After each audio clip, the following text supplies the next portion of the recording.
the forgotten godfather of two cities. He walked into the barber shop in Chicago like it was any ordinary day. The scent of pomade filled the air. A quiet buzz of gossip echoed from the corner chairs. But Vito Di Giorgio wasn't there for a haircut. Moments later, silence fell. A powerful man had just vanished from history. But who was he? Why did he disappear hundreds of miles from home? And how did a Sicilian grocery store owner become one of America's first true mafia bosses?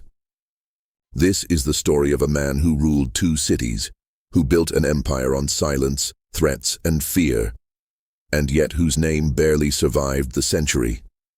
This is the dark, forgotten legacy of Vito Di Giorgio, a man who connected the East Coast, the West Coast, and the underworld.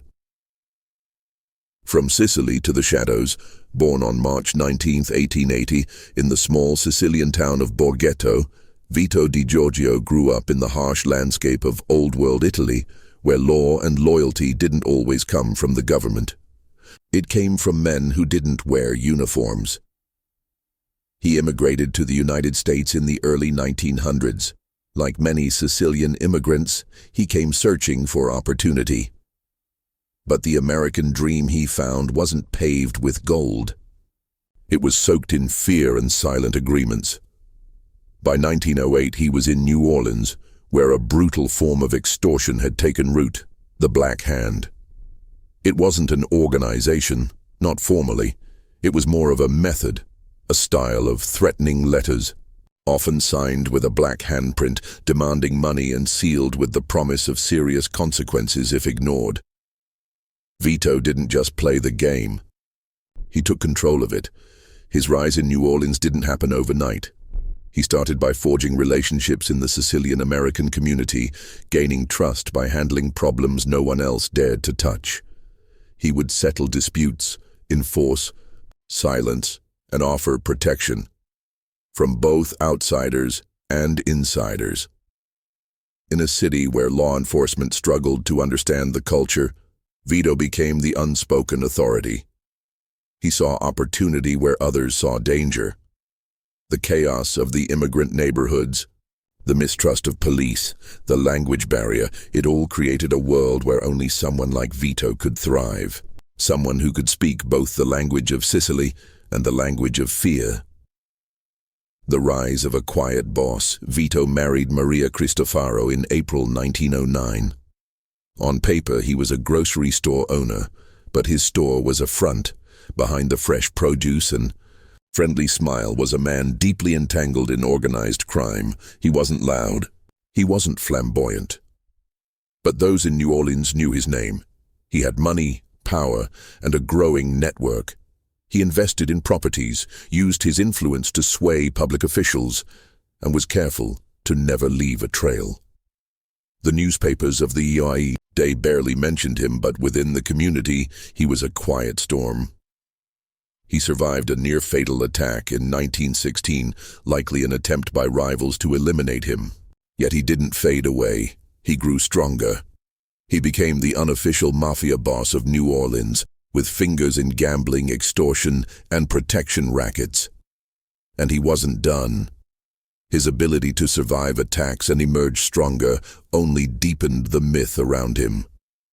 He rarely spoke in public. His messages were always delivered through trusted intermediaries, but they were always heard. His style of leadership was old school, respect, driven by quiet control. No headlines, no grandstanding, just results. Businesses that paid him prospered. Those that didn't learned to regret it. The move to Los Angeles, as federal heat in New Orleans grew, Vito made a strategic decision. He moved west. Los Angeles in the 1910s and 1920s wasn't yet the glitz of Hollywood. It was a city in flux, with wide-open opportunity and little organized resistance. Vito brought his influence with him. With connections back east to mafia boss Salvatore D'Aquila and alliances with powerful men like Nicola Gentile, he established himself quietly in LA. He opened another produce business, again a front, Beneath it, he laid the foundations for a mafia presence on the West Coast. His operations remained similar: blackmail, protection schemes, gambling control, and quietly neutralizing threats. Vito was known as a man who didn't raise his voice, but whose mere presence could silence a room. He became a bridge between the old-world values of Sicilian secrecy and the growing American syndicate system. His presence in LA drew attention from other bosses who often consulted him or sent emissaries his way. He was known as the man who listens, and what he heard, he never forgot. He understood something others didn't. Los Angeles would matter. It was a city on the rise, with wealth, ambition, and law enforcement that didn't yet understand the mafia. Vito planted the seeds that would eventually grow into a criminal empire stretching from the Pacific to the Atlantic. Crimes of silence. Though he was never publicly charged, fear and intimidation followed him like a shadow. Rivals vanished. Witnesses stayed silent. Law enforcement, often underpaid and easily bought, looked the other way. He built a coast-to-coast network uniting mafiosi from New York, Chicago, New Orleans, and Los Angeles. He kept a low profile, avoiding flashy clothes or loud declarations. But insiders knew Vito Di Giorgio was among the most connected mobsters in America. He used family ties, Sicilian loyalty, and fear to run operations that included illegal gambling loan, sharking smuggling operations, extortion of local businesses, influence over local politics through bribery and intimidation. Despite his deep criminal involvement, Vito Di Giorgio was never arrested or brought to trial, a ghost in the eyes of law enforcement.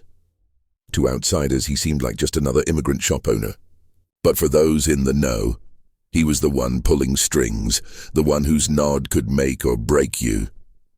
He controlled without needing to show his hand. The Black Hand never sleeps. Even in LA, Vito continued using Black Hand tactics. Immigrant families were terrified to speak out, especially when his threats were delivered with chilling precision. A letter, a deadline, then a fire, or a family member harmed, or worse, a silence that spoke louder than anything. He used this method to extract tens of thousands in protection payments, and he had loyal individuals to ensure obedience in LA's Little Italy and beyond. This fear wasn't just local, it stretched from coast to coast. Vito was often contacted by mob families in other states who respected his tactics and occasionally requested his guidance. His silent control was legendary. He didn't attend many meetings, but his name carried weight in everyone. He understood that true fear wasn't created through violence. It was created through anticipation, through uncertainty, through the quiet knowledge that something might happen if you crossed the line. That was the Black Hand's genius, and Vito's specialty, the quiet don in a noisy world. In the roaring 20s, when gangsters like Al Capone were flaunting their power, Vito Di Giorgio remained in the shadows. He believed true power didn't need to be loud. He quietly built a network in Los Angeles that would influence mob operations for decades. Yet some say his silence made him dangerous. He knew secrets from every coast. He sat in meetings with D'Aquila, conspired with Gentile, and shared dinner with men who controlled hundreds of lives. But this power came at a price.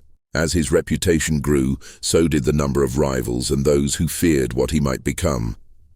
Some say there were whispers about a man who knew too much, who connected too many dots.